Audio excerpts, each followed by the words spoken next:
നിങ്ങൾ എന്തൊരു മനുഷ്യനാ? നേരത്തെ വരെ നമ്മൾ പോയതല്ലേ, ഇത്ര താമസിച്ചെന്താ? എൻ്റെ ജ്യോതി നീ കാര്യം അതെ റൈസ് ആകാതെ നിങ്ങൾ നിങ്ങളുടെ കാര്യം മാത്രമല്ലേ നോക്കത്തുള്ളൂ. ചുമ്മാ ഇരിക്കടി, മനുഷ്യന് കുറച്ച് സമാധാനത പോ. നേരത്തെ വരാൻ പറ്റില്ല ഒന്ന് വിളിച്ച് പറഞ്ഞാലിതായിരുന്നു എന്നെ പിള്ളേരെ പറ്റിക്കാനായിട്ട്.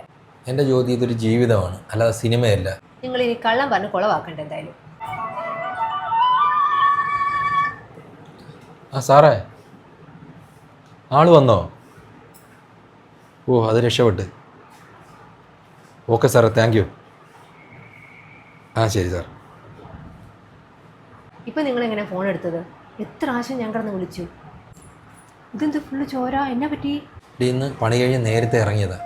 നമ്മുടെ വൈ ജംഗ്ഷനിൽ ഒരു ആക്സിഡൻറ്റ്. ഒരമ്മച്ചി 65-70 വയസ്സ് കാണും. ആക്സിഡൻ്റായിട്ട് കിടന്ന് ഞാനും ബോബനും കൂടെ ചേർന്നാണ് കൊണ്ടുപോയത് ആശുപത്രിയിൽ. ആണോ? എന്നിട്ട് ഇപ്പം എങ്ങനെയുണ്ട്? കുഴപ്പമൊന്നുമില്ല, പക്ഷേ മക്കളെ വിളിച്ചിട്ട് ആരും വരുന്നില്ല. എന്ത് കാലമാണടപ്പാ. അതൊക്കെ കൊണ്ടിട്ട് ഞാൻ പറയാം, എനിക്കൊന്ന് കുളിക്കണം, ശരീരം നല്ല വേദന.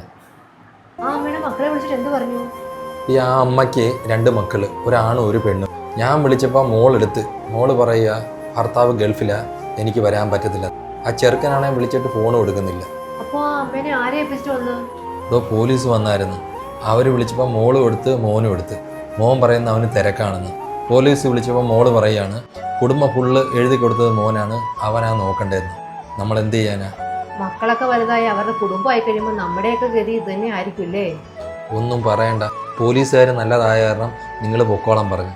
പിന്നെ നമ്മുടെ ജീവിതമല്ലേ, നമുക്കൊന്നും പ്രവചിക്കാൻ പറ്റത്തില്ല.